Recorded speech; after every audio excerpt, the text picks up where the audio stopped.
Talent Talk Tuesdays is all about harnessing your God-given talents to live with greater clarity, purpose, and joy. You are wonderfully made, my friends. May all we do be for God's glory.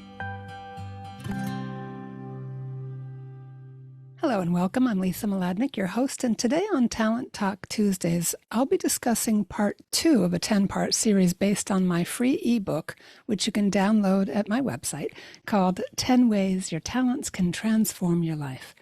Last week in episode 32, I talked about having a greater love for God. Well, the second way your talents can transform your life is by igniting greater freedom. Now, I told some true freedom stories earlier in this season with the permission of my clients.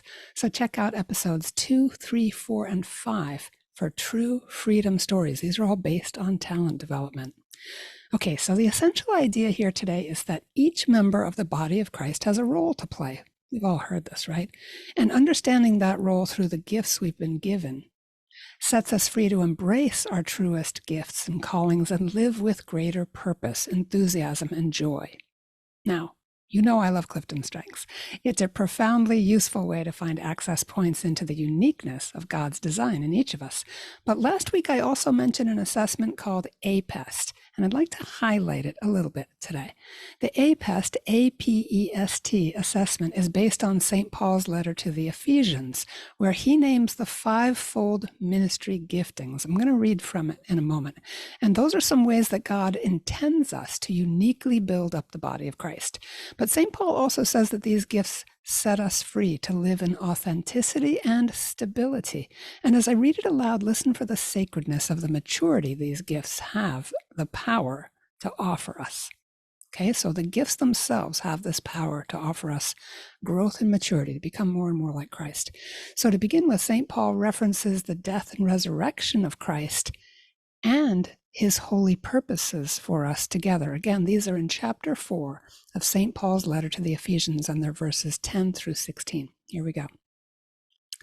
The one who descended is also the one who ascended far above all the heavens, that he might fill all things.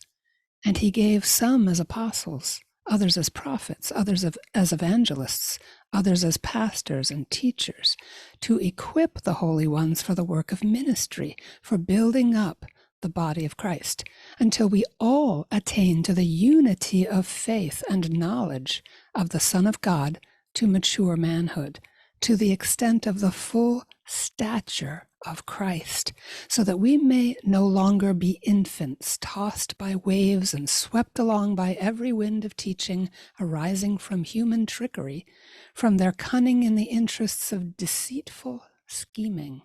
Rather, living the truth in love, we should grow in every way into him who is the head, Christ, from whom the whole body, joined and held together by every supporting ligament with the proper functioning of each part, brings about the body's growth and builds itself up in love. Again, that's St. Paul's letter to the Ephesians, and that's chapter 4 and verses 10 to 16. But do you hear the fruits of God's design of each of the members of the body of Christ? What we're really talking about here is each person's baptismal identity as a child of God, but in a more particular way, in the sense of their unique and individual call to holiness, which completes the body of Christ and helps the church fulfill its mission. Another way to think about this or talk about it is by using the term personal vocation. According to St. John Paul the Great, personal vocation is, quote, the singular, unique, and unrepeatable grace by which each Christian in the community of the people of God builds up the body of Christ. Hear the necessity of your individual mission for the health of the church, and by extension, society. Your gifts are powerful. They help strengthen the whole body. The church cannot fully thrive if you do not thrive.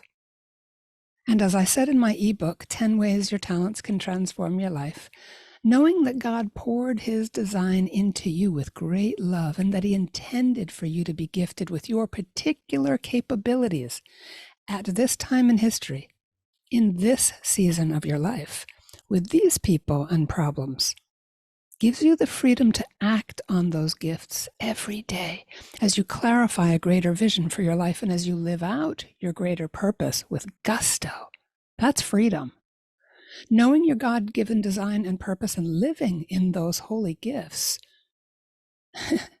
that I can't imagine anything more free. So I hope you'll take away from today's reflection that every single person created by God was made for a purpose, each with a unique set of giftings and a particular calling. So when the Catechism of the Catholic Church in paragraph 2275 calls our souls unique and unrepeatable, it should evoke for every believer the infinite tenderness and creativity of God that caused him to love you into existence, so you could live a life that no one on earth has ever been called to live before.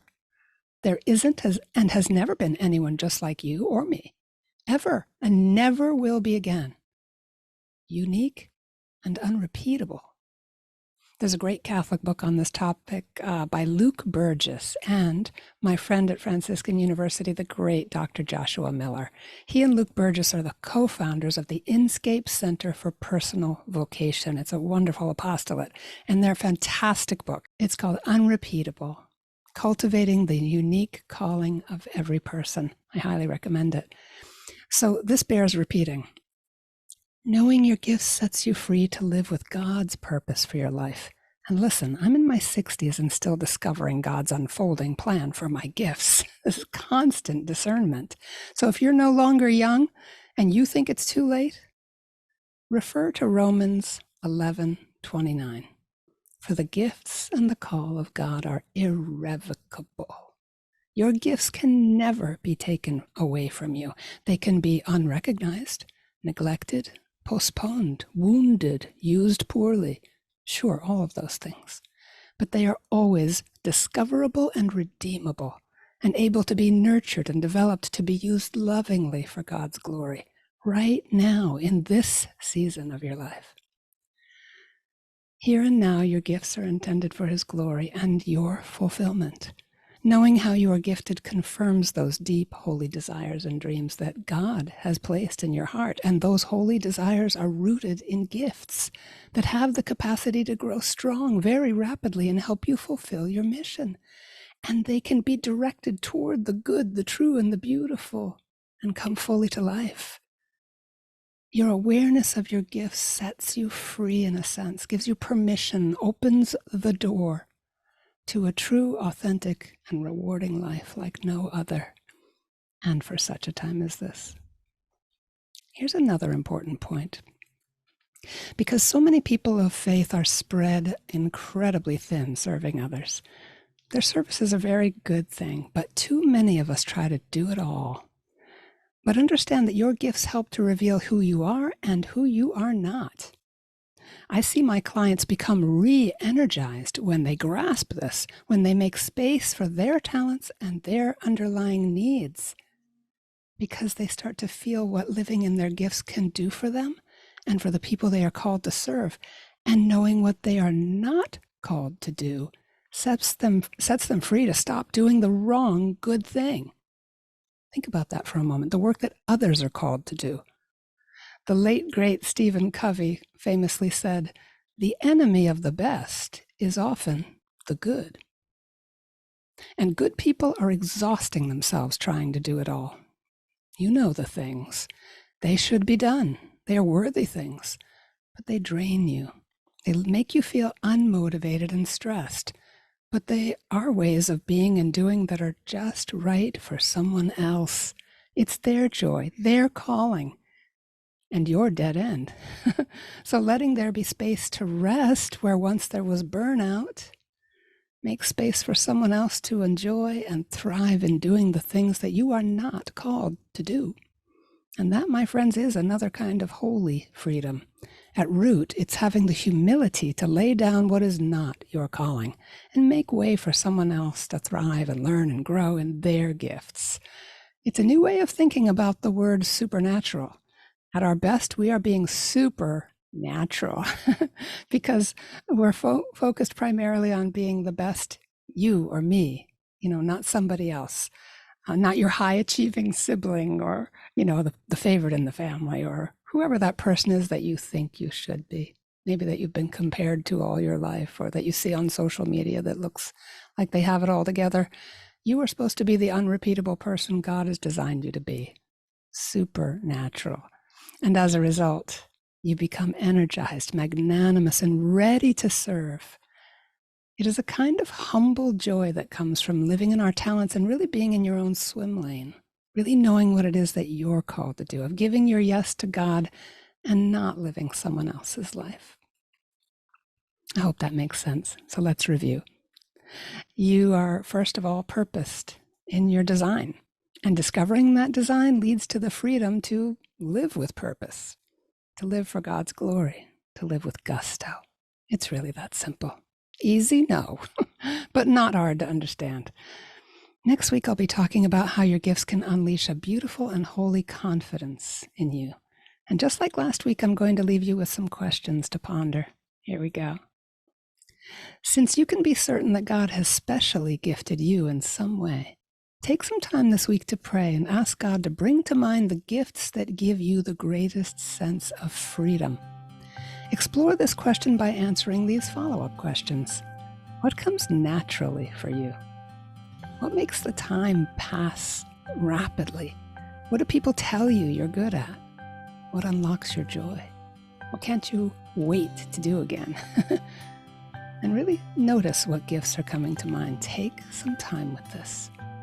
And maybe even pause this recording and do a little journaling and then answer this question as a follow-up.